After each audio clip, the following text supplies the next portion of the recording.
CMA ഈ കരുവന്നൂർ ബാങ്കുമായി ബന്ധപ്പെട്ട് ED ഇപ്പോൾ CPM-ന്റെ തൃശ്ശൂർ ജില്ലാ കമ്മിറ്റിയുടെ 2 അക്കൗണ്ടുകൾ മരവിപ്പിക്കുന്ന ഒരു സാഹചര്യം ഉണ്ടായിട്ടുണ്ട്.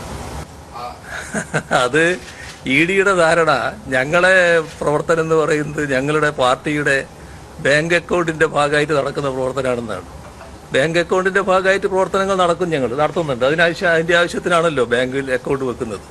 പക്ഷേ തെരഞ്ഞെടുപ്പ് പോലുള്ള കാര്യങ്ങളെന്ന് പറയുന്നത് നാട്ടുകാർ വോട്ട് മാത്രമല്ല ഞങ്ങൾക്ക് തരിക, അതിൽ ധാരാളം പൈസയും നാട്ടുകാർ തരും. തെരഞ്ഞെടുപ്പിന്റെ ആവശ്യത്തിനുള്ള ചെലവൊക്കെ നാട്ടുകാർ തരുന്ന പൈസയുടെ ഭാഗമായിട്ടാണ് ഞങ്ങൾ നിറവേറ്റി പോകുന്നത്.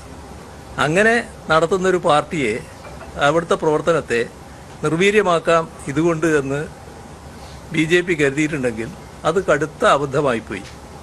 ഇപ്പോൾ സുരേഷ് ഗോപിയെ അവിടെ ജയിപ്പിക്കണം എന്ന ധാരണയിൽ എല്ലാവരുടെയും പ്രവർത്തനങ്ങൾ സ്തംഭിപ്പിച്ച് കളയാം, അപ്പോൾ മറ്റ് പ്രവർത്തനങ്ങൾ നടത്താൻ പറ്റാത്ത അവസ്ഥയുണ്ടാക്കുക, ഈ വരുമാനം ബാങ്ക് അക്കൗണ്ട് മരവിപ്പിച്ചാൽ ആ പണമൊന്നും എടുത്ത് ചിലവാക്കാൻ പറ്റൂലോ എന്നൊക്കെയുള്ള ധാരണകളായിരിക്കാം അവരെ ഇതിന് നയിച്ചിട്ടുണ്ടാകുക. ഇതൊന്നും യേശുന്ന കാര്യമല്ല.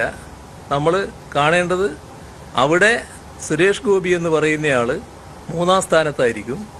ഇവിടെ നല്ല രീതിയിൽ അവിടെ മത്സരിക്കുന്ന സുനിൽകുമാർ നല്ല തോതിൽ തന്നെ അവിടെ വിജയിച്ചു വരും. ഇതാണ് തൃശ്ശൂരിൻ്റെ ഇപ്പോഴത്തെ നില. അതിനെ നേരിടുന്നതിന് വേണ്ടി ഇമാതിരി കളി കൊണ്ടൊന്നും പറ്റില്ല എന്നത് BJP-യും അവരുടെ ഏജൻസികളും മനസ്സിലാക്കുന്നത് നല്ലതാണ്.